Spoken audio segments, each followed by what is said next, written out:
mu jël ndam li gañe ko ñu sàcc ko moo tax bind na ko bàyyi fi sàcc googu ñu ko sàcc bindal na ko boppam bàyyi fi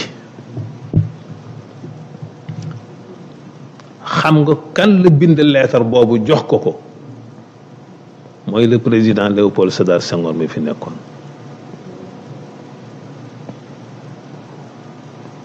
ni ko avec le manifeste que j'ai le droit et la fierté d'adresser à ton gouvernement, j'estime nécessaire et même indispensable de te faire parvenir ce document qui se veut à la fois confidentiel et personnel.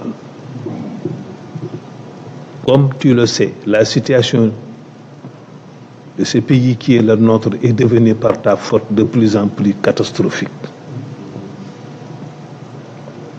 Ta politique de division qui a commencé par l'ère du BDS a presque ravagé tout le pays. Les grandes familles n'en sont pas sorties indemnes. Le Sénégal qui cherchait un guide, un chef politique, n'a eu la chance de trouver qu'un poète, un jongleur. Celui qui n'hésiterait même pas à égorger le bon Dieu pour faire triompher sa cause.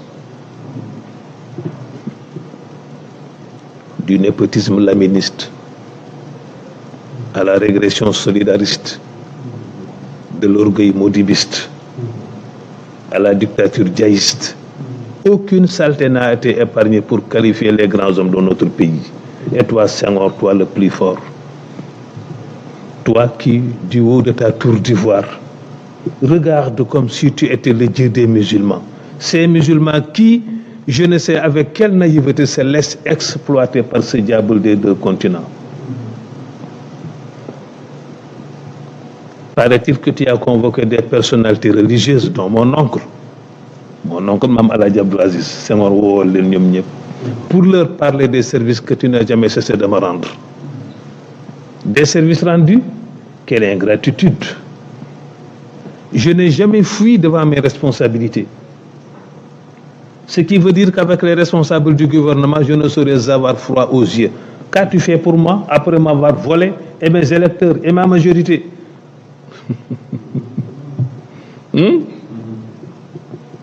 Et parler de mauvaise gestion de mon ambassade. N'est-ce pas signe de mauvaise foi? S'il y a mauvaise gestion, c'est bien celle de tes 9 mois de règne, avec les finances et les affaires économiques du pays entre les mains d'un blanc. Si j'ai accepté de représenter le Sénégal au Caire, c'est pour la seule raison que dans la capitale égyptienne, l'occasion ne manquerait pas de rencontrer des gens honnêtes avec qui on peut collaborer pour dénoncer cette politique senghorienne anti-africaine. Tu te crois à l'abri du contrôle pour que tu passes ton temps à traiter les uns de voleurs, les autres de malhonnêteté. N'est-ce pas signe de malhonnêteté? As-tu oublié le jour où dans ta chambre tu me demandais si tu pourrais trouver auprès des pays arabes des fonds nécessaires pour faire face aux assauts de l'équipe de Mamadou Dia? Je t'ai répondu qu'il m'était impossible de m'absenter car la situation du pays exigeait ma présence. C'est après que j'ai demandé à Abdoulaye Fofana de s'en occuper au niveau de Dakar. Ce dernier, après avoir réfléchi, me faisait comprendre qu'il fallait un papier signé par Senghor, car, disait-il, Senghor est un type changeant. C'est peut-être avec ce papier qu'il est arrivé à t'apprivoiser, à te mettre une bride sur le cou.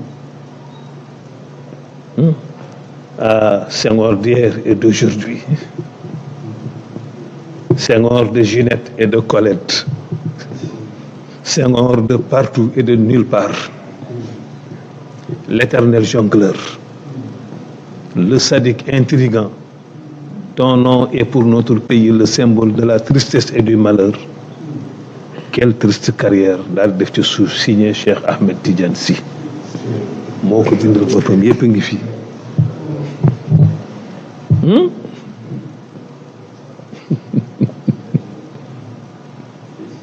Ah